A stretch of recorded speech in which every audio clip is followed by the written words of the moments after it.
मंगलमय मंगलकरण वीतराग विज्ञान नमो ताहि जाते भये अरहंतादि महान जो विद्यादि सागर सुधी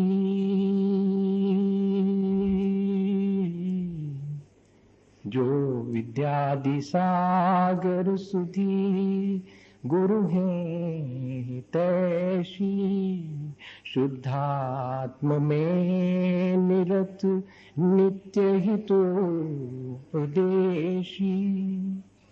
वे पाप ग्रीष्म ऋतु में जल हैं सयाने पूजूं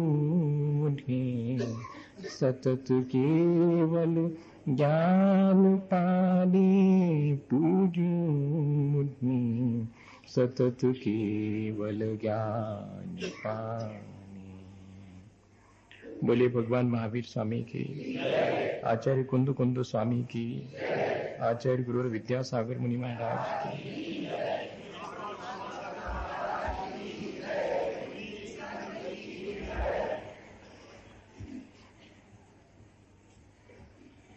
एक मित्र अपने दूसरे बहुत पुराने मित्र से मिलने गया। बहुत वर्षों के बाद मिला था, बहुत सारी बातें करनी थी, वो सब हुई। दोनों मित्रों का मन हुआ कि हम अपने तीसरे मित्र से मिलने चले।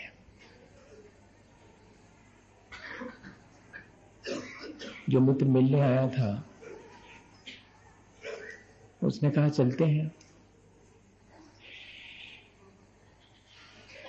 हाथ में एक दीपक ले लिया, रात के अंधेरे में रोशनी के लिए काम आएगा। चले। मित्र से मिलना भी हुआ। फिर उसके बाद अपने अपने घर दोनों मित्र लौटने लगे। तो दीपक तो एक ही के हाथ में था। जब बाइफरकेशन आया, दोनों के रास्ते अलग अलग हुए, तो जिसके हाथ में दीपक था वो आगे बढ़ गया। जो ये सोच के चला था कि मुझे क्या करना दीपक का, मेरे मित्र के हाथ में तो दीपक है, उसी से काम चल जाएगा, वो वहीं खड़ा रह गया, क्योंकि उसके पास तो दीपक था ही नहीं, उसके पास तो कोई रोशनी थी नहीं। मुझे आपसे एक ही बात कहनी है कि पूरी दुनिया के साथ चलिए, सबके साथ चलिए। मोक्ष मार्ग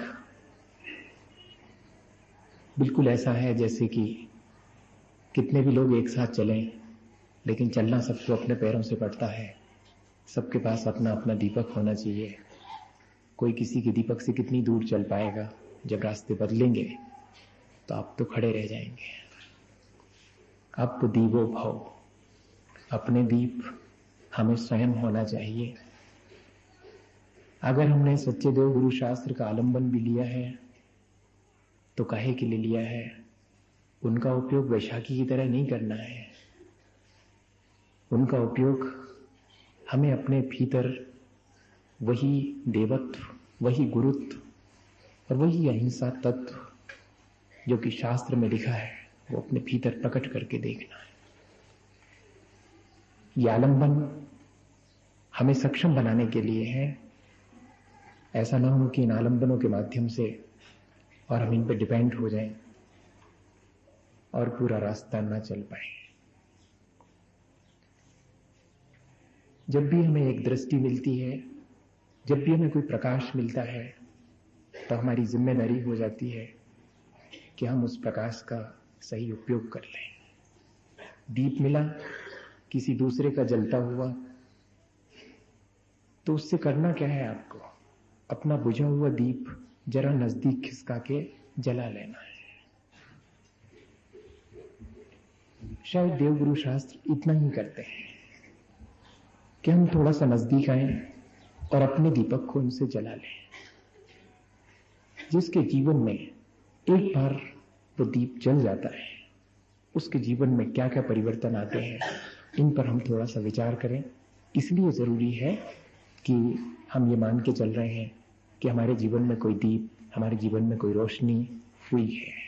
मैं तो कम से कम यही मान के चल रहा हूं। ऐसा मत मानिएगा कि मैं आपके भोपाल में हूं इसलिए आपके मन की बात कहूंगा या कि आपकी प्रशंसा करूंगा इसलिए ऐसा कह रहा हूं। नहीं, जो सच्चे देवगुरु शास्त्र के चरणों में झुकता है उसके जीवन में प्रकाश आए बिना नहीं रहता है।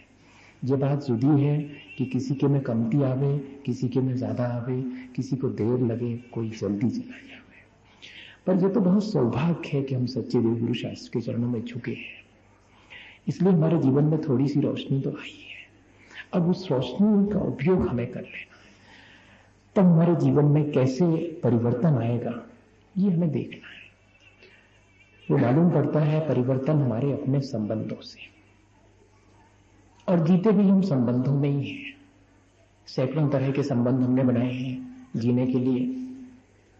उन संबंधों को हम किस तरह जीते हैं ये अगर हम थोड़ा सा देख लें तो मालूम पड़ जाएगा कि हमने जो प्रकाश पाया है, जो कि हमारे मोक्ष मार्ग में सहयोगी होगा।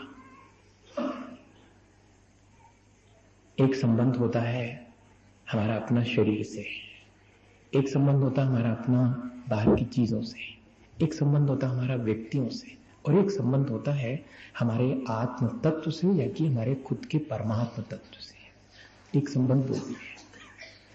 और इन सारे संबंधों के बीच तीन तरह की चीजें होती रहती हैं। या तो इन सब चीजों से हमारा राग द्वेष का संबंध होगा, या कि इन सारी चीजों से हमारा उपयोगिता का संबंध होगा, या कि इन सारी चीजों से हमारा कोई तटस्थता का संबंध होगा। शरीर से तो हमारा कैसा संबंध है हम खुद जानते हैं। हमारा संबंध शरीर से राग का है। दूसरे के शरीर से भी राग का होता है, द्वेष का भी होता है। वस्तु से हमारा संबंध राग और द्वेष का ही है। व्यक्ति से भी हमारा संबंध राग और द्वेष का है। इवन अगर हम गौर से देखें तो कई बार हमारा अपना परमात्म तत्व से भी संबंध राग और द्वेष का ही हो जाता है। हमें इसमें थोड़ा सा ध्यान रखना है। राग द्वेष के संबंध तो हमारे बहुत सारे हैं, और संबंध चीजों से भी हमारे बहुत सारे हैं, व्यक्तियों से भी हमारे बहुत सारे हैं। उनमें कौन सा संबंध हमारा बहुत अच्छा संबंध है, इस पर थोड़ा सा विचार कर लें। चीजों से संबंध आसान है, शरीर से संबंध भी आसान है, व्यक्ति से संबंध में थोड़ी मुश्किल होती है, और परमात्मा से संबंध में तो और ज्यादा मुश्किल होती है, क्योंकि वो श्रद्धा का संबंध है। ये सारे संबंध तो थोड़ी दूर तक चलते हैं, पर श्रद्धा का संबंध ऐसा है कि जब तक हम श्रद्धेय को प्राप्त नहीं कर लेते हैं तब तक वो श्रद्धा का संबंध नहीं टूट पाता है। मुमुक्षु थे रायचंद जी, रास्ते से चले जाते थे, और एक मुमुक्षु की पहचान होती है कि वो पूरे दर्शन को अपने जीवन में समाहित करके चलता है प्रतिक्षण। ऐसा नहीं है कि वो जब गादी पर बैठा हुआ है शास्त्र की तब वो चार बातें धर्म की करे फिर उससे नीचे उतरे तो भूल जाए, ऐसा नहीं होता। जिसके जीवन में एक बार रोशनी हो जाती है उसके जीवन में ऐसा होना संभव ही नहीं है। तो चले जाते थे रास्ते से, और एक सामने से व्यक्ति आ रहा था जो सिर पर घड़ा रखे हुए था घी का, और हाथ में लिए हुआ था छाछ का घड़ा, चला जा रहा था। तो जो साथ में मुमुक्षु जा रहे थे उनसे रायचंद जी ने कहा कि ये जो सामने व्यक्ति आ रहा है, अगर वाइदा भी इसको धक्का लगे और गिरे तो ये सबसे पहले किसको संभालेगा? बात बहुत साफ थी कि जो कीमती चीज है जिसमें उसको संभालेगा, या कि मैं ये कहूं कि जिसको उसने कीमती माना होगा उसको संभालेगा। जो कीमती है और जिसको हमने कीमती माना है, दोनों में बहुत फर्क है, मानिएगा। जो कीमती है उसे संभालेगा, या जिसे उसने कीमती माना है उसे संभालेगा। घी को उसने कीमती माना है और घी कीमती है भी, इसलिए वो उसे संभालेगा। अच्छा, फिर मुमुक्षुओं, मैं तुमसे पूछता हूं कि जब शरीर गिरने लगे, जब मृत्यु सामने आ जाए, तब किसको संभालोगे? कहना बहुत आसान है, लेकिन मन से पूछना गौर से, किसको संभालोगे? शरीर गिरने लगता है तो हम बहुत चिंतित हो जाते हैं और आत्मा पतित होने लगती है, हम जरा भी चिंतित नहीं होते। इसका मतलब है कि हम जब कोई मुसीबत आएगी तो सबसे ज्यादा संभालेंगे हम इसी को, शरीर को ही संभालेंगे। हमने जिसको कीमत दे रखी है, जो कीमती है, वो तो मुंह से हम उच्चरित कर रहे हैं कि कीमती तो आत्मा है, लेकिन हमने कीमत किसे दे रखी है? ये हमारे संबंधों को हमें समझना है। हमने कैसा संबंध बना करके रखा है? शरीर के साथ तो हमने बहुत कीमत का संबंध बना के रखा है, और अपनी आत्मा के साथ में ऐसा कोई संबंध बना के नहीं रखा है। ऐसी चीजों के साथ भी हुआ, चीजों के साथ भी हमने संबंध राग और द्वेष के बनाए, या उपयोगिता के संबंध बनाए। चीजें हमारे उपयोग में आ जाती हैं, हम उपयोग कर लेते हैं। व्यक्ति के साथ संबंध बहुत मुश्किल होते हैं, उपयोगिता के संबंध व्यक्ति के साथ भी बनाए हमने। चीजों के साथ संबंध में एक सुविधा क्या है, वो अपन थोड़ा सा चर्चा कर लें। जैसे कि आप तिजोरी में रुपए रख के जाएं, आपके अपने रुपए हैं, आप बहुत सारी यात्रा करके लौटे, रखे मिलेंगे, या कि आप एक कुर्सी जो है किनारे पर कहीं रख के चले जाएं, जब आप वापस लौटेंगे वहीं रखी मिलेगी।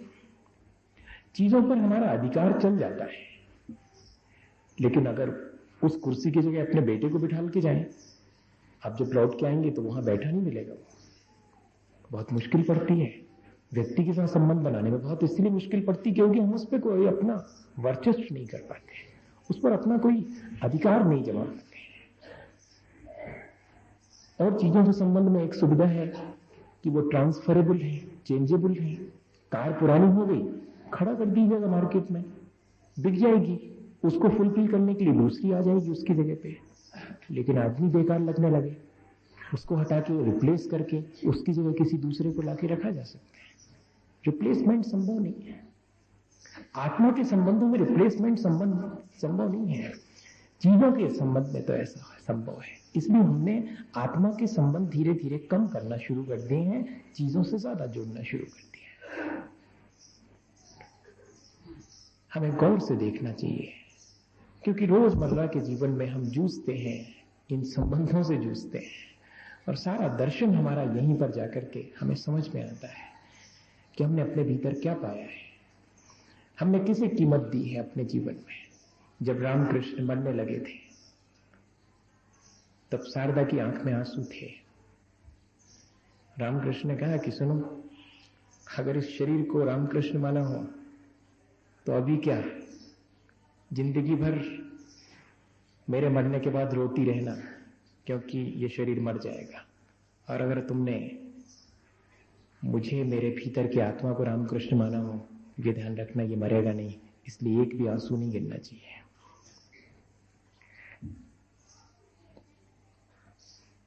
मैं आपसे बहुत बहुत छोटी सी बात कहना चाह रहा हूं। अपने भीतर आप टटोल के देखें, अपने संबंधों की तासीर आप पहचान के देखें कि सारे संबंध आपने जो बनाए हैं वे वास्तविकता के हैं या कि भ्रम के हैं, राग द्वेष के हैं, उपयोगिता के हैं, या कि तटस्थता के संबंध हैं।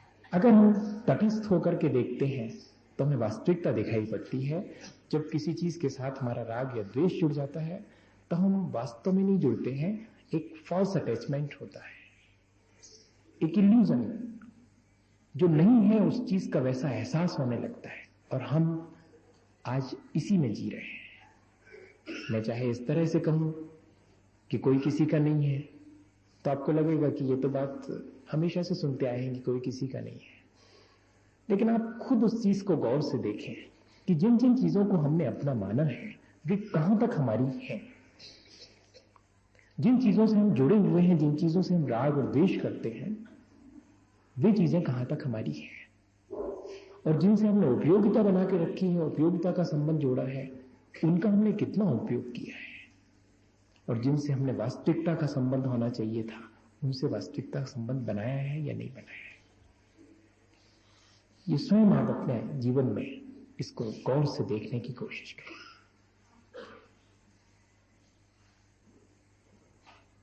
मैं जहां आपको ले जाना चाह रहा हूं, थोड़ी सी मुश्किल तो आपको पड़ेगी। मैं धीरे धीरे आपको वहां ले जाना चाह रहा हूं, वास्तविकता के संबंध की तरफ ले जाना चाह रहा हूं। पर एक छोटी सी घटना थोड़ा सा हल्का करने के लिए अपन उसके बीच डाल देते हैं।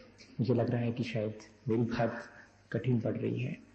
मेरी कोशिश है कि मैं आपको संबंधों की वास्तविकता बता सकूं। सिर्फ ये कह करके टाल देना कि कोई किसी का नहीं है, बात तो वही है, पर एक मां के दो बेटे थे, शायद बात समझ में आए। और वे दोनों बेटे 20-20 बरस के हो गए थे, जुड़वा बेटे थे। एक दिन जब वो नदी नहाने गए तो वापस नहीं लौटे, वापस उनका शरीर लौटा था।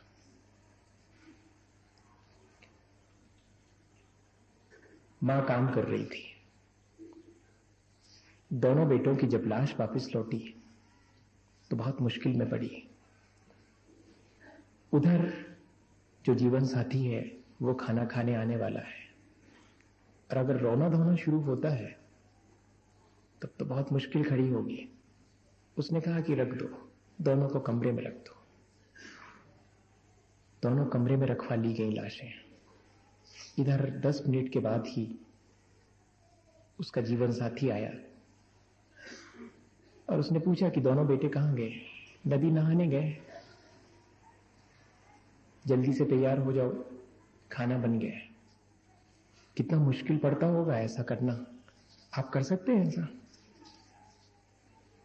कह सकते हैं ऐसा, लेकिन कर नहीं सकते ऐसा। इतना तटस्थता का संबंध, अगर आपने चीजों को ठीक ठीक से समझा होगा तो उनके साथ आपका ऐसा ही संबंध होगा।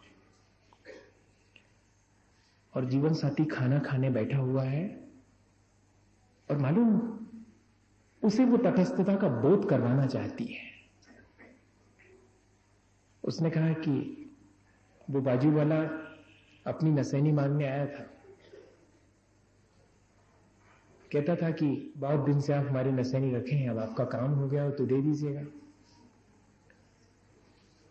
तो क्षमा करना, मैंने तुमसे बिना पूछे ही नसैनी वापस लौटा दी है। तो जीवन साथी हंसने लगा खाना खाते खाते, बोले ये कौन सी बात तुमने उठा दी? अरे इसमें क्या मेरे से पूछने की बात थी? नसैनी दूसरे की थी, अपन ने काम के लिए ली थी और अपना काम सट गया तो वापिस कर दिया। नहीं भी पूछा मेरे से तो ऐसी कौन सी बड़ी बात है? ठीक है। खाना खा करके उठा, उसने कहा कि आओ जरा कमरे में आओ। कमरे में जाकर के दिखाया कि ये दोनों लाशें पड़ी हैं, 20 साल के लिए हमारे लिए किसी ने दिए थे। आज अचानक उसने कहा कि हम वापस ले लेते हैं, तुम्हें कुछ कहना तो नहीं है? कुछ भी नहीं कह सका। इतना ही संयोग था, इतने दिन तक संयोग था। ये क्या कम था? जैनन जी ने लिखा है एक जगह कि दो व्यक्ति एक साथ नहीं रह सके, अलग अलग हो गए, इसमें आश्चर्य नहीं है। दो लोग इतने दिन तक एक साथ कैसे रहे, आश्चर्य तो इसमें है। क्योंकि अगर दो दो होके रहे होंगे तो मानिएगा ज्यादा दिन नहीं रह सकते, और दो एक होके रह नहीं सकते। ये दो एक होकर के रह रहे हैं, लेकिन कितने दिन रहेंगे? जितने दिन रह सकते हैं उतने दिन में रहेंगे। ये संबंध ज्यादा दिन का नहीं है। जितने भी संबंध हमने बनाए हैं राग द्वेष के, चाहे चीजों से बनाए हों, चाहे शरीर से बनाए हैं, चाहे व्यक्तियों से बनाए हों, ये संबंध ज्यादा दिन के नहीं है। इस बात का एहसास हमें रोशनी, सूरज की रोशनी की तरह हो जाना चाहिए। ये बात हमारे जीवन में बहुत भीतर से घटित हो जानी चाहिए। भेद विज्ञान की बात तभी शायद सार्थक होगी। हमारा भगवान के निकट आना तभी सार्थक होगा क्योंकि प्रतिक्षण वे हमें ये संदेश दे रहे हैं, शास्त्र स्वाध्याय हमें ये संदेश निरंतर दे रहा है कि संबंधों की तासीर पहचानो, चाहे वो अपना शरीर से संबंध हो, चाहे वो बाहर के पर पदार्थों से संबंध हो। हम अगर इन चीजों को नहीं पहचानेंगे और इनके साथ एक भ्रम का संबंध बनाए रखेंगे, तब हम कितना भी ज्ञान प्राप्त कर ले, कितना भी आचरण पवित्र हमारा हो जावे, लेकिन हमारे जीवन में जो आध्यात्मिक चेतना घटित होनी चाहिए वो घटित होना बहुत मुश्किल है। एक आखिरी संबंध जो इन सब संबंधों से बड़ा संबंध है वो श्रद्धा का संबंध है।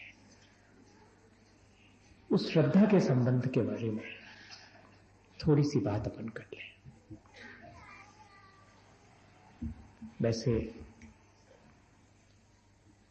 एक बहुत अच्छी घटना सुनाने के लिए मेरा मन बना है, पर समय बहुत थोड़ा सा है, मैं शायद वो बात नहीं कह पाऊंगा, इसलिए रुक जाता हूं, दूसरी घटना सुनाए देता हूं। आपके भाग्य में होगी तो फिर बैठेंगे और फिर उस बात में बात करेंगे, क्योंकि आधे घंटे लग जाएगा। प्लीज, मैं सुना सकता हूं, लेकिन मैंने आपसे नहीं पूछा, क्या करूं? मैं पूछ भी नहीं सकता क्योंकि मेरे पास समय का बंधन है। मैं सुनाऊंगा, फिर मन बनाऊंगा, पर आज दूसरी घटना प्लीज। हमारे श्रद्धा के संबंधों के बारे में, हमें कैसा संबंध हमारी श्रद्धा का हो, परमात्मा से हमारा संबंध कैसा हो, सच्चे देव गुरु शास्त्र से हमारा संबंध कैसा हो। चलिएगा, अगर पता नहीं फिर मेरा मन बना कि नहीं, और पता नहीं फिर समय आया कि नहीं, मैं बहुत हिम्मत कर रहा हूं कि समय का उल्लंघन कर जाऊं, तो सबसे पहले आपसे क्षमा मांग ले रहा हूं। एक बहुत छोटा सा बेटा था, वो अपनी मां के एक ही अकेला था, मां के भी आगे पीछे कोई नहीं था। मां के अगर कोई था तो उसका अपना भगवान था, जहां की उसकी श्रद्धा थी। भैया, भगवान कहीं होता हो या नहीं होता हो, अगर हम झुकना सीख गए हैं, अगर हमारे भीतर श्रद्धा आ गई है, तो जहां माथा टेकेंगे वहां भगवान को प्रकट होना पड़ेगा। अगर हमारी श्रद्धा के संबंध ऐसे हैं, तो अगर हमारी दृष्टि में इतनी निर्मलता आ चुकी है, तो जब बेटा बड़ा हुआ तो मां का मन हुआ कि वो उसे पढ़ा लिखा करके थोड़ा समझदार बना दे। हर मां का मन होता है, हर पिता का मन होता है कि ये मेरा एक ऐसा संबंध है जिसमें कि हम दूसरे के कल्याण की चिंता करते हैं, भले ही अपने स्वार्थ की वजह से करते हो, लेकिन कल्याण का अगर हम भाव रखते हैं दूसरे से संबंध जोड़ने के लिए, तो वो संबंध हमें धीरे से श्रद्धा की तरफ ले जाता है। और उस मां ने स्कूल में उसका नाम लिखवाना चाहा, पर आसपास कोई स्कूल नहीं था, लगभग 2-3 किलोमीटर दूर स्कूल था। मां बहुत मुश्किल में पड़ी कि एक अकेले बेटे को कहां भेजेगी, पर फिर भी उसने मन बना लिया कि अगर इसका कल्याण करना है तो अपने से दूर तो भेजना ही पड़ेगा। दूसरी घटना याद आ गई उसके बीच में, क्या करूं? जीवन की कहानी इतनी बड़ी हो जाती है कई बार कि पूरी होते नहीं मालूम पड़ती। ये छोटी छोटी कहानियां तो हो ही नहीं पाती पूरी, अपने जीवन की भी नहीं हो पाती, पर कोशिश तो यही है कि एक बार अपने जीवन की कहानी पूरी कर लूं, ताकि बार बार उस कहानी को लिखने के लिए यहां ना आना पड़े, या कि बार बार कोई कहानी ना सुनानी पड़े। मुझे याद आता है जब सबसे पहले सन 85 में 3 लोगों को आचार्य श्री ने कहा था कि जाओ, धर्म की प्रभावना करने के लिए मेरे से दूर जाना पड़ेगा। तब हम बहुत रोए थे। बहुत मुश्किल में पड़े थे कि हमने तो ऐसा सोचा ही नहीं था, जहां अपना माथा टेका था हमने तो सोचा था कि उस जगह से अब हमें कभी अपना माथा उठाने की आवश्यकता नहीं पड़ेगी और उससे दूर नहीं होना पड़ेगा। लेकिन आज तो ये वहीं से ऐसी आज्ञा सुना दी गई कि जाओ, धर्म की प्रभावना के लिए जाना है। मैंने इनकार किया अपने जीवन में पहली बार। जहां श्रद्धा होती है वहां इनकार करने का अधिकार नहीं होता, वहां स्वीकार भर किया जाता है। ये संबंधी ऐसा है, क्या करें, लेकिन इनकार करना पड़ा। और इनकार भी ऐसा नहीं किया था, ये कहा था कि मैंने तो सोचा भी नहीं था कि आपसे दूर जाना पड़ेगा और आप ही मुझे अपने से दूर कर रहे हैं जहां मैंने माथा टेका है। तो आचार्य श्री ने एक बात कही थी, उन्होंने कहा कि मैं कहां तुम्हें अपने से दूर भेज रहा हूं। जो शिष्य मेरी आज्ञा मानता है वो मेरे से दूर होकर के भी मेरे निकट है, और जो मेरी आज्ञा नहीं मानता वो मेरे निकट रह करके भी मेरे से बहुत दूर है। श्रद्धा के संबंधों की बात कर रहा हूं। माँ ने भी सोचा कि मेरा बेटा मेरे से दूर हो कैसे सकता है, स्कूल ही तो पढ़ने जा रहा है, और अगले दिन उसे तैयार करके कहा कि जा स्कूल जाना है। तो बेटे ने बहुत जल्दी आसानी से स्वीकार कर लिया कि हाँ चले जाऊंगा, स्कूल जाना है और मां कह रही है। पर बीच में एक जंगल पड़ता था स्कूल के रास्ते में। अब ऐसे स्कूल थोड़े ही हैं कि सी ऑफ करने जाती है मां, जब गाड़ी आ जाती है तो भले ही उस मां ने अपने बेटे को कभी मंदिर जाने के लिए इतना तैयार नहीं किया होगा जितना आज मां को अपने बेटे को स्कूल जाने के लिए तैयार करना पड़ता है। पिता को भेजने जाना पड़ता है, कभी मंदिर लाने के लिए उसने इतनी तैयारी नहीं की होगी। खैर, हमारे संबंधी ऐसे हो गए हैं कि बिटिया पढ़ लिख जाएगी तो दहेज कम देना पड़ेगा, बेटा पढ़ लिख जाएगा तो दहेज ज्यादा मिलेगा। पढ़ना लिखना उसका इतना मायने नहीं रखता जितना कि हमारे स्वार्थ सिद्धि के लिए हम उसको तैयार करते हैं। मैं आपसे संबंधों की बात कर रहा हूं, मैं आपको कोई मुश्किल में नहीं डालूंगा। वैसे भी आपने एक मुश्किल तो खड़ी की है, 2 महीने के लिए काहे को रोक रहे हैं, बहुत परेशानी होगी आपको।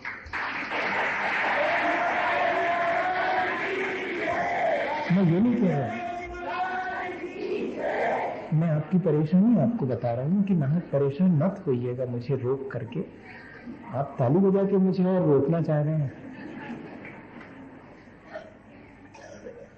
संबंधों के बीच हमें देखना है कि हमारे संबंध कितने बढ़िया संबंध हैं, और अगर हमने अपने संबंध ठीक कर लिए, शरीर से, चीजों से, व्यक्ति से और अपने आत्मा से, ये ठीक कर लिए, तो मैं सोचता हूं कि पूरा जीवन सार्थक हो जाएगा। बीच में जंगल पड़ता था, बेटे को डर लगा, छोटा सा तो बेटा था, पांव पैदल चला गया। लौट के शाम को आया तो उसने इनकार कर दिया कि मां अब स्कूल पढ़ने नहीं जाऊंगा, मेरे से नहीं होता, जंगल का रास्ता बहुत भयानक है, मुझे बहुत डर लगता है। और मां ऐसा करो कि अगर मुझे पढ़ानी है तो तुम साथ में चले करा। मां बहुत मुश्किल में पड़ी कि घर का काम करे कि बेटे के साथ जाए। उसने कहा कि मैं कैसे जा सकता हूं बेटा, मुझे तो और बहुत सारे काम करना है। पर बेटे ने तो बिल्कुल इनकार कर दिया। और रात के अंधेरे में जब बेटा सो गया तो मां का कौन था, उसने भगवान के सामने हाथ जोड़े और कहा कि तुम्हारे सिवाय तो मेरा कोई नहीं है। इसको सोचा था कि थोड़ा समझदार बना दूंगी, पर ये जाने से इनकार करता है। अब तुम ही करो जो कुछ भी करना हो। आप ऐसा तो नहीं सोच रहे कि मैं भगवान को सब कुछ करने वाला मान रहा हूं। नहीं, मैं ये कह रहा हूं कि हमारी श्रद्धा सब कुछ करवा लेती है, भगवान कुछ नहीं करता। तो श्रद्धा थी उस मां की, और सुबह उठते ही साथ पता नहीं उसे किसने क्या कहा, और बेटे को जल्दी से तैयार करने के लिए वो तत्पर हुई। बेटा इनकार कर रहा था, उसने कहा नहीं, मैं नहीं जाऊंगा मां। मां ने कहा कि नहीं बेटे, मैं तो भूल ही गई थी, वो जो जंगल का रास्ता है ना, उस जंगल के रास्ते में तेरा भैया रहता है, बड़ा भैया। अच्छा मां, मेरा बड़ा भाई रहता है? तूने तो आज तक नहीं बताया मुझे कि मेरा बड़ा भैया वहां रहता है। अब तो मैं जरूर जाऊंगा, बड़े भैया से मिलूंगा मैं। तो तैयार हो गया वो बेटा, और अब तो हंसी खुशी तैयार हो गया। चला वो बेटा, मां से विदा लेकर चला, और उसे अचानक याद आया कि क्यों, अगर बड़ा भैया वहां आवाज तो देना पड़ेगी, तो किस नाम से पुकारूंगा। आपको शायद याद आ गई हो ये कहानी, शायद याद आ गई हो, क्योंकि मैंने पहली बार जिनेंद्र वर्णी से ये कहानी सुनी थी, और मैंने उनको आचार्य श्री के चरणों में अपना माथा टेक करके अपनी श्रद्धा प्रकट करते भी देखा था, कहीं श्रद्धा के संबंध बनाते हुए देखा था। जिंदगी भर जिसने किसी को अपना गुरु नहीं माना, उसके मुंह से पहली बार सुना था कि आज पहली बार मैंने आपको अपना गुरु माना है। मुक्तागिरी के अंदर मैं आपसे उसी श्रद्धा के संबंध की बात कर रहा हूं। और मां ने कहा कि चले जा बेटे, आवाज दे देना जंगल के रास्ते में, तेरे भैया का नाम अनंत भैया है। और बेटा चला जंगल के रास्ते में। उसे थोड़ा थोड़ा डर तो लगा, पर भीतर से मां के प्रति विश्वास था कि मां ने कहा था कि भैया यहां पर है। उसने आवाज दी कि अनंत भैया आओ, मुझे डर लगता है। मां ने कहा था कि तुम जंगल में रहते हो, पर वहां कोई हो तब तो आए।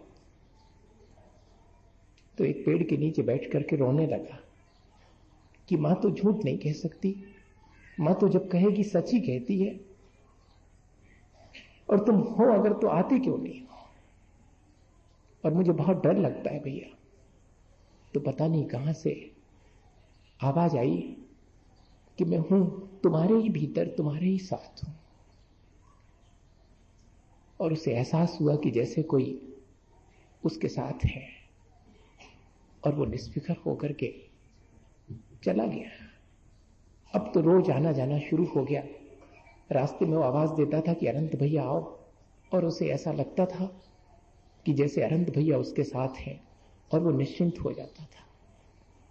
हम तो कभी अंधेरी रात में गुजरते हैं तो नमोकार पढ़ते समय भी इतना एहसास नहीं होता है कि कोई है मेरे साथ। हम तो जरा जरा सी चीजों में भयभीत हो जाते हैं। अगर हमारा संबंध श्रद्धा का होता तो हम अभी तक निर्भय हो गए होते, अभी तक हम निश्चिंत हो गए होते, अभी तक हम निशंक हो गए होते। सारे संबंध तोड़ करके एक श्रद्धा का संबंध बनाना, मैं ये नहीं कह रहा हूं, मैं ये कह रहा हूं कि सारे संबंधों के बीच अगर कोई एक श्रद्धा का संबंध हमारा बन गया है तो सारे संबंध उस पर भारी नहीं पड़ सकते। वो एक संबंध श्रद्धा का उन सारे संबंधों पर भारी पड़ जाएगा। और एक दिन तो ऐसा हुआ कि गुरुजी ने कहा कि कल सब लोग अपने घर से थोड़ा थोड़ा कुछ लेकर के आएंगे, क्योंकि कल बहुत बड़ा भोज होना है स्कूल में, और सब लोग अपने घर से कुछ ना कुछ सामान लेकर के आएंगे, अपने लायक भी और 4 और लोगों के लायक भी लेकर के आएंगे। गया वापस घर लौटा, मां से कहा कि कल गुरुजी ने कहा है कि अपने साथ कुछ लेकर के आना है, खाने पीने का सामान, वहां बहुत सारे लोग खाएंगे। अब मां क्या कहे, जिसे अपने खाने और बेटे के खिलाने के लिए भी पूरा नहीं पड़ता था, वो 4 और लोगों के खिलाने के लिए कहां से दे सकती थी। लेकिन बेटे के माथे पर हाथ फेरा और कहा कि सो जा, कल सुबह कोई उपाय करूंगी। और रात जाकर के फिर अपने कमरे में उसने भगवान के सामने हाथ जोड़े और कहा कि मेरा तो तुम्हारे सिवाय कोई नहीं है, मुझे कुछ रास्ता नहीं सूझता। तो ये कहता है कि कल स्कूल जाने पर कुछ ना कुछ लेके जाना है, मुझे कोई रास्ता बताना। अगर हम कहीं श्रद्धा से जुट जाते हैं तो हमें रास्ता मिल जाता है भैया। मुझे आपसे ये कहना है, संसार के रास्ते नहीं, संसार के रास्ते तो आसान हो ही जाते हैं, परमार्थ का रास्ता भी आसान हो जाता है। और सुबह जैसे ही उठी मां तो उसने कहा कि जा, मैं क्या दे सकती हूं तेरे लिए, तेरा अनंत भैया जंगल में मिल जाएगा, उससे कहना कि गुरुजी ने कुछ मंगाया है, वो तेरे को दे देंगे, जो वो दे दे वो ही ले जाना वहां पर। और रास्ते में उसने आवाज दी कि अनंत भैया आओ। और आज तो मां ने कहा है कि गुरुजी ने अगर कुछ मंगाया है तो वो अनंत भैया ही देंगे। कभी किसी चीज की, सांसारिक चीज की कमी पड़े और हमें ये एहसास हो कि इन सब चीजों की क्या जरूरत है, मेरे पास तो मेरा भगवान है, तो शायद वे चीजें ना होकर के भी होने का एहसास दे जाएंगी, वरना तो चीजें होकर के भी अपने होने का एहसास नहीं करा पाती। और कहते हैं कि अनंत भैया ने उसके हाथ में एक दोना दे दिया था। दे क्या दिया था? कह दिया था कि एक दोना बना ले अपने हाथ से। और उसने अपने हाथ से एक दोना बना लिया, उसमें थोड़ा सा दूध था और वो ले करके चला। जैसे ही गुरुजी ने देखा आते हुए उसको, तो बड़े नाराज हुए कि तुझसे क्या कहा था कि अपने लायक भी और 4 लोगों के लायक लेकर के आना, तू तो इतना सा दूध लेकर के आ गया, क्या होगा इससे, चल एक तरफ खड़ा हो जा। आज शायद यही हो रहा है, जिसके पास बहुत कुछ है वो वहां से रास्ता बना के यहां आके बैठ जाता है, जिसके पास कुछ नहीं है वो चुपचाप वहीं बैठा रह जाता है। चीजों को कीमती माना है ना हमने, इसीलिए कि जिसके पास जितनी चीजें हैं, जिसके पास जितना सारा सामान है, वो उतना बड़ा हो गया। जिसके पास अपनी आत्मा है उसकी हमें बिल्कुल फिक्र नहीं है, वो कहीं भी रहा है उसकी हम बिल्कुल इज्जत नहीं करते हैं। तो उसकी भी इज्जत नहीं हुई, क्योंकि उसका संबंध तो श्रद्धा का संबंध था। वो तो श्रद्धा से इतनी छोटी सी अपनी दूध लेकर के आया था जरा सा, वो भी दोने में लेकर के आया, खड़ा हो गया एक तरफ। लेकिन मन नहीं माना। जब सब लोगों के लिए परोसा जा रहा था तो उसके मन में भी आया कि मैं क्या करूं, मैं तो किसी को कुछ दे भी नहीं सकता हूं, और लोग मुझे भी क्यों देंगे, क्योंकि मैंने किसी को नहीं दिया तो मुझे कैसे मिलेगा। उसने कहा कि हो ना हो, न मां गलत हो सकती, ना अनंत भैया का दिया हुआ थोड़ा हो सकता है, भले ही थोड़ा सा दिखता हो, लेकिन कम से कम एक आध के काम तो आएगा।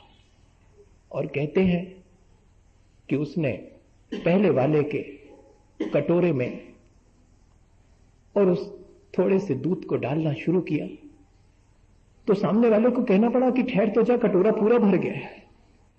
और अगले वाले को देना शुरू कर दिया, उसका भी भर गया, और जिसको देता चला जाता था उसका भर गया, और दोने में दूध तो उतना ही रह गया।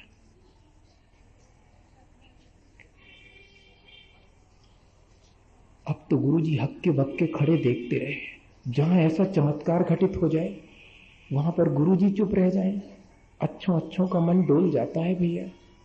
गुरुजी ने अब की बार बड़े प्यार से उसके सिर पे हाथ फेरा, और उनके समझ में आया कि लगता है कि कहीं कोई चमत्कार है इस बेटे के अंदर। बोले, ये दूध तुझे किसने दिया था? अब उसके लड़के के जान में जान आई कि गुरुजी कम से कम मेरे से बात तो कर रहे हैं। आज हमारे श्रद्धा के संबंध होने के बाद भी कोई हमसे बात करने वाला नहीं मिलता। आज जिसके श्रद्धा के संबंध जितने अच्छे हैं वो उतना ही आउटसाइडर है, वो उतना ही जो जितना सरल है, जो जितना संवेदनशील है, वो आज दुनिया में उतना ही ठगाया हुआ है। जिसको आज अपनी आत्मा की जितनी फिक्र है वो उतना ही ज्यादा दुनिया से दूर हो गया है। पर उसे लगा कि गुरुजी मुझसे पूछ रहे हैं तो मुझे साफ बात बतानी चाहिए। गुरुजी कहीं और से नहीं, मेरे अनंत भैया रहते हैं जंगल में, उनने मुझे दिया था। हम तुम्हारे अनंत भैया को देखेंगे। उसने कहा, जरूर, हम आपको ले चलेंगे, अपने अनंत भैया से मिलवाएंगे। और कहते हैं गुरुजी उस बेटे के साथ में चले गए और जंगल में पहुंचे तो बेटे ने आवाज दी कि आओ अनंत भैया, गुरुजी तुमसे मिलना चाहते हैं। लेकिन वहां तो कोई होता तो आता, वहां तो अपनी श्रद्धा थी, जो भीतर से आवाज देती थी कि कुछ है।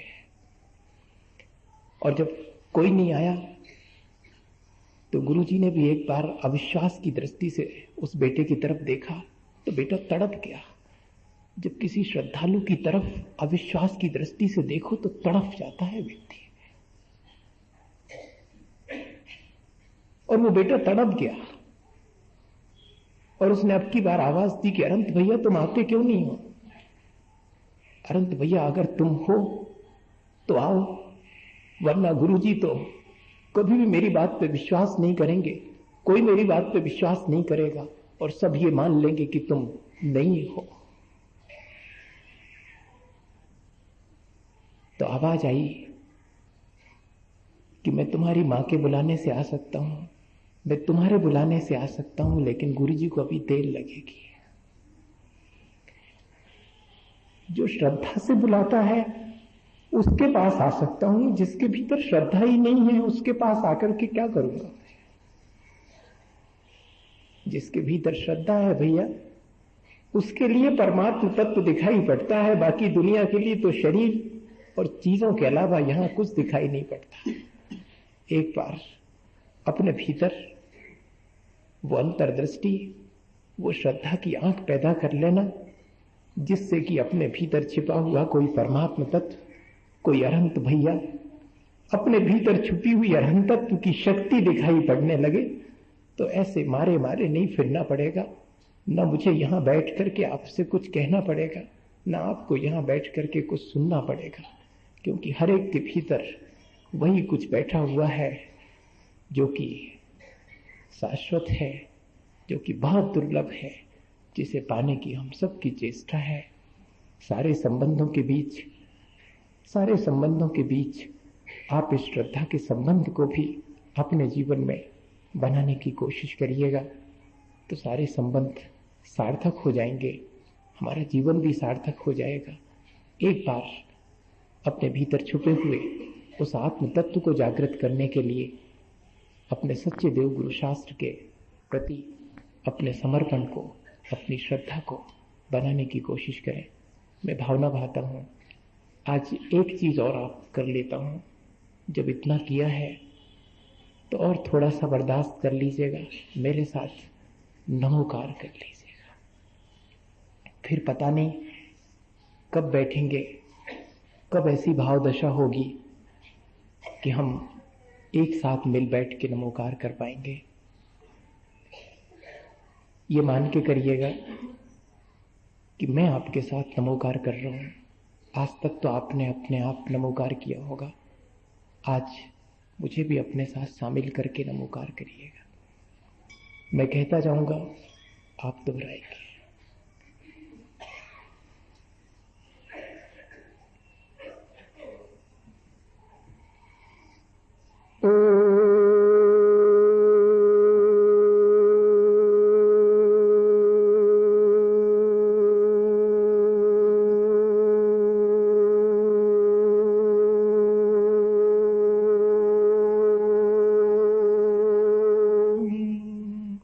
नमो अरिहंताणम्।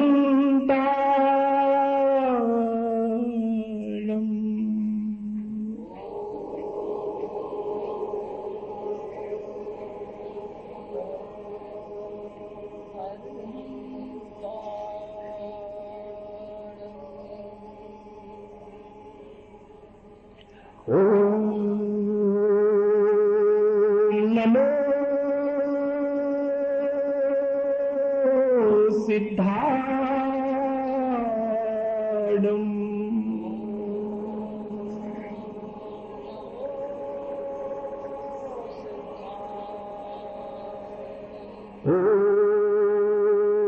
नमो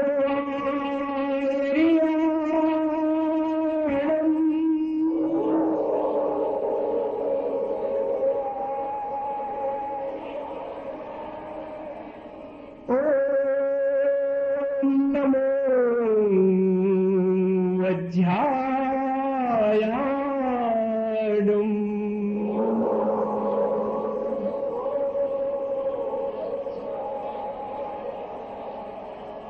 नमो लोये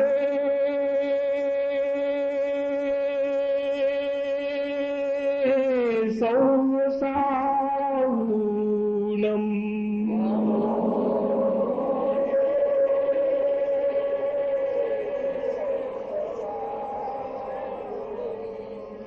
चत्तारि मङ्गलम्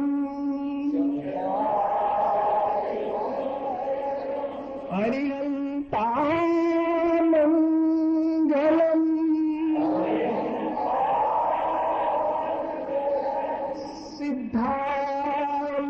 सिद्धामङ्गलम्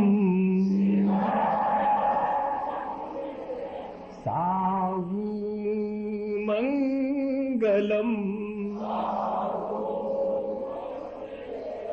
केवली पन्नतो धम्मो मङ्गलम्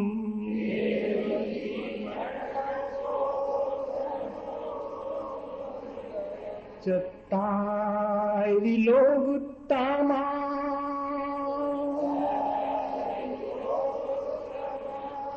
अरिहन्ता लोकुत्तमा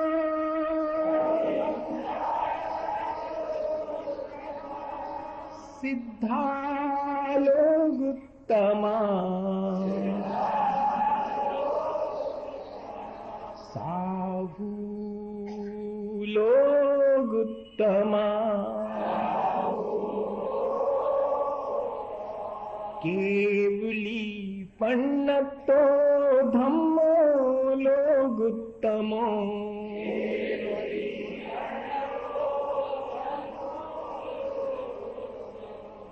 चत्तारि शरणं पवज्जामि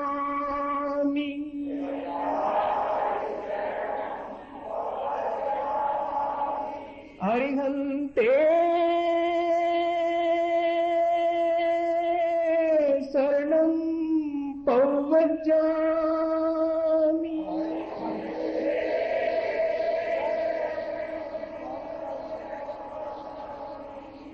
सिद्धे शरणं पवज्जामि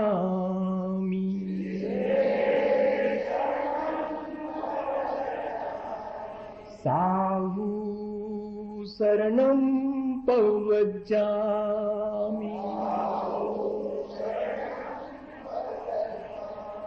केवली पन्नतं धम्मं शरणं पवज्जामि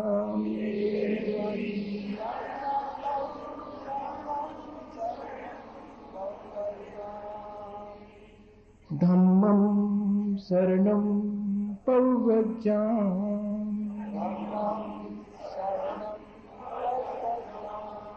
बोले आचार्य गुरु विद्यासागर मुनि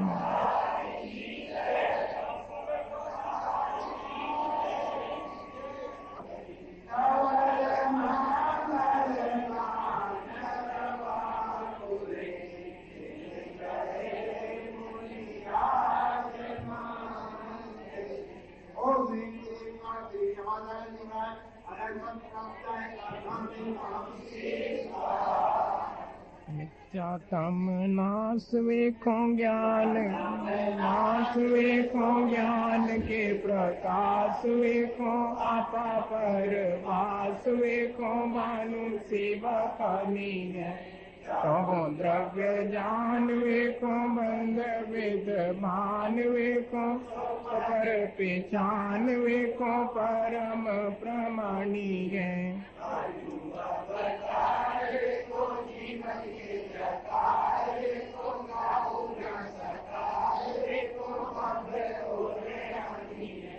दाता तार वेखो पार के उतार वेखो सुख विस्तार वेखो यही जिनवानी है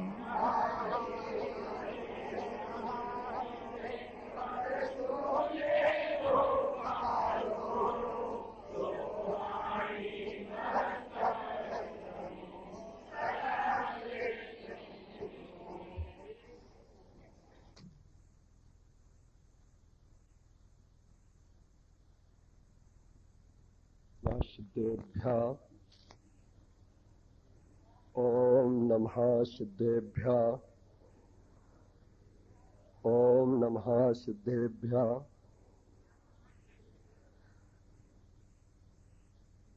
मंगलमय मंगल करण बीतुराग विज्ञान नमः ताहि जाते भये अरिहंतादि महान करि मंगल करि हो सदा आत्मधेनु के कारण जाते मिले समाज सर पावे निज पदुराय। बोले अहिंसा परमो धर्म की, बोले भगवान महावीर स्वामी की, बोले आचार्य गुरु विद्यासागर महाराज की, बोले मुनि श्री क्षमा सागर महाराज की।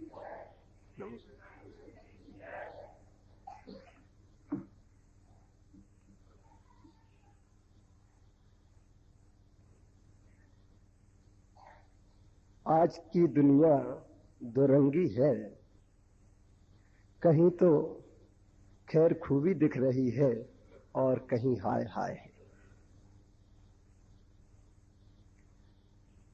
सोच आदमी के काफी अच्छे नहीं है। आदमी आदमियत की सतह से काफी नीचे पहुंच चुका है, स्तरमान गिर रहा है। धर्म के परिसर में जब आकर के हम खड़े होते हैं, वैसे चाह यह होती है कि धर्म के परिसर में आने के बाद कुछ सुख शांति, कुछ यथार्थता का अनुभव, कुछ मानवता के प्रतिबिंबानों का कुछ उत्थान होगा, कुछ आदमी के अंदर आदमी को पहचानने की आदत बनेगी।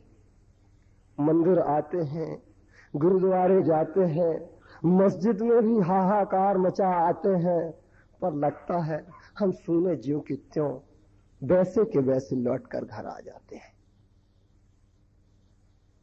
धर्म लोग कहते हैं पालने की वस्तु है, पर मैं कहता हूं पालने की नहीं, धर्म धारण करने की वस्तु है।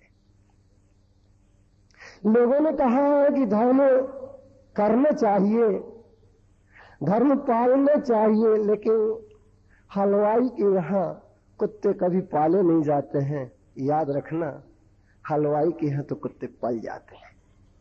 इसी तरीके से धर्म उसके लिए कभी पालना नहीं पड़ता है। जिसका मन पावन हो, जिसकी दृष्टि, जिसकी आंख यथार्थता की ओर हो, जिसका विचार अपने अंदर मानवता के मूल्यों से समन्वय करने वाला हो, जिसके आचरण में सदाचार बस चुका हो, ऐसे आदमी के लिए कभी भी धर्म पालने की जरूरत नहीं पड़ती है। मेरे पास एक भोली भाली महिला एक दिन आई, उसने प्रश्न किया, महाराज जी कि पहले लोग कहते हैं कि सम्यक दर्शन बनाना चाहिए और इसके बाद चारित्र अपने आप हो जाएगा, और कुछ लोग कहते हैं महाराज जी कि पहले चारित्र पालना चाहिए, सम्यक दर्शन अपने आप हो जाएगा। बात पहले और बाद की है। तो मैंने उससे कहा कि अगर हमें बीज को बोना हो तो पहले हमें बताइए कि पहले क्या करना होगा। बीज को खेत में डालना पड़ेगा या पहले खेत को कृषित करके बीज को डालना पड़ेगा। और एक आदमी खेत को बखर ले, पस्टरनी कर ले और बोनी करने के लिए हल भी रख ले, सीड ड्रिल को भी सेट कर ले, ट्रैक्टर भी चला ले और कंपोस्ट खाद भी डाल दे। सारे के सारे प्रयोग करने के बाद, फर्टिलाइजेशन बढ़िया करने के बाद भी यदि उसमें बीज न डाले जाए तो क्या होगा। यदि सम्यक दर्शन आपके लिए बीज है तो मैं कहता हूं चारित्र कृषित भूमि है, परंतु आवश्यक तो दोनों की हो। पहले वो बात का प्रश्न है कि पहले क्या किया जाए। तो कुछ कार्य ऐसे होते हैं कि पहले एक बार साइकिल चला रहा था, साइकिल सीख रहा था, और मेरे लिए जो साइकिल सिखा रहे थे मैंने उनसे कहा कि पहले पेडल को नीचे करें कि ऊंचे करें, क्या करें। तो उन्होंने कहा नीचे करोगे तो ऊंचा अपने आप होगा, और जिस समय नीचे करोगे उस समय ऊंचे होगा। इसी तरीके से सवाल इस बात का है कि सम्यक दर्शन की ओर जो हमने बात कर रखी है, वैसे मुझे बहुत अच्छी बात लगती है, सम्यक दर्शन होना चाहिए। और मुनि श्री ने आपके लिए आकर के प्रथम संदेश आपकी आंख पर तीर छोड़ने की कोशिश की, मगर मैं तीर आपके लिए उस ओर छोड़ना चाहता हूं कि तुम्हारी आंख तो सुधर गई परंतु बाह नहीं सुधरी। ये तुम्हारी आंख को मैं यहां से हटा करके पैरों में लगाना चाहता हूं, मैं बस इतना ही करना चाहता हूं और कुछ नहीं करना चाहता हूं, धर्म हो जाएगा। तुम आंख को हटा लो और तुम अपनी आंख को जो चेहरे पर लगा रखी है उस आंख को पैरों में लगा लो। अरे जिनके पैरों में आंख होती है उनके लिए दुनिया भी समंदर होती है, उनके लिए सुख शांति सदैव मिलती है, उनका चारित्र अपने आप होता है, उनका धर्म अपने आप होता है, उनका धर्म धारण किया जाता है, धर्म पाला नहीं जाता। अब सवाल इस बात का पैदा होता है, कई लोग कहा करते महाराज जी धर्म की बात बहुत सुन ली, अब हमें धर्म की बात बिल्कुल नहीं सुनना है, अब तो आप मानवता की बात करें, क्योंकि धर्म से क्या होने वाला है। मैं कहता हूं मानवता की बात करने के लिए आप और हम बैठे हैं, वास्तव में इंसानियत की बात बहुत अच्छे ढंग से करना चाहते हैं, मगर इंसानियत की बात करने वाले लोगों के लिए अभी सोचना होगा, धर्म के आंगन में ही मानवता की बयार बहेगी। मलयाचल से जिस तरीके से चंदन से मिश्रित सुगंधित वायु बहती है, इसी तरीके से धर्म के चंदन वृक्ष से टकरा करके बहने वाली ही वायु मानवता का निर्माण कर सकती है, और कोई फिजाएं आपके अंदर मानवता का निर्माण नहीं कर सकती। अब सवाल आया कि धर्म की बात, धर्म क्या सिखाता है और मानवता के लिए क्या आवश्यकता है। वैसे हमारे विश्व में, सारे के सारे विश्व में एक मानव अधिकार आयोग बना हुआ है, और इसके साथ ही साथ भारत देश के हर प्रांत में, भारत देश में, दिल्ली में, बम्बई में, सब जगह मानवता के लिए रक्षा करने के लिए मानव अधिकार कि जहां भी हनन होता है वहां पर आप अपनी बात कह सकते हैं। लेकिन मेरे मित्रवर एक बात सोच लेना, क्या कि मानवता के लिए किस बात की जरूरत है, तो सबसे बड़ी जरूरत है सह अस्तित्व की। मेरा अस्तित्व रहे भले सबका मिट जाए, ये आज की भावना लोगों की जो स्वार्थ की भावना है कि मेरा अस्तित्व बड़ा हो जाए सबका छोटा रहे, मैं सारा का सारा पा जाऊं, दूसरे का क्या हो हमें इससे कोई मतलब नहीं। तुम पड़ोसी से भी मिल लो, पड़ोसी को की बात सुन लो। तुम सब कुछ चाहते हो। एक परिवार की अगर बात कहें, लोग कहते हैं परिवार टूटते हैं, मेरे सामने भी बड़ी बड़ी शिकायतें आती हैं। लोग कहते हैं महाराज जी आज किसी का कोई आदर नहीं है, सब परिवार टूट रहे हैं, सबका ये हो रहा है वो हो रहा है, कुछ उपाय बताइए। रहा उपाय का प्रश्न, उपाय तो महान मूर्ति जो हमारे पास बैठे हैं वो भी बताएंगे, मेरे से ज्यादा अच्छी बताएंगे। लेकिन मैं एक उपाय बताना चाहता हूं, मैं उसके प्रायोगिक जीवन में जाना चाहता हूं कि जहां हम सह अस्तित्व की, विश्व के सह अस्तित्व की बात करते हैं, परंतु उसके पहले हमें परिवार के सह अस्तित्व की बात करना होगी। संयुक्त परिवार क्यों जड़ गए, क्यों मिट रहे हैं, क्या कारण है। हमारी समाज में भी आज स्वार्थ अहम कितना क्यों बढ़ गया है। हम देखते हैं भोपाल के वासी बहुत अच्छे हैं, आते हैं प्रवचन सुनते हैं, भीड़ भाड़ भी बहुत रहती है, लेकिन हम लोग बहुत छोटे छोटे थे, मंदिरों में जाते थे, प्रवचन रात्रि को होता था, और रात्रि के प्रवचन होने के बाद बूढ़े बुजुर्ग लोग कहते भैया मगन दादा नहीं दिखे, कहाँ होगा उनकी। और मगन दादा जब नहीं दिखे, कहाँ होगा बुंदेलखंडी में कहते थे, तो उनके घर जाते थे और उनके घर जाकर के पूछते थे कि आखिर इन्हें क्या हो गया है, उनके दुख और दर्द को समझने का प्रयास करते थे। और आज तो हम बफर संस्कृति के एक चहेते हो चुके हैं। बफर संस्कृति हमारे लिए एक सहजता का वरदान मिल गई है। उनके लिए जिनके अंदर सह अस्तित्व की भावना मर चुकी है, उनके अंदर बफर सिस्टम का सम्मान बढ़ चुका है।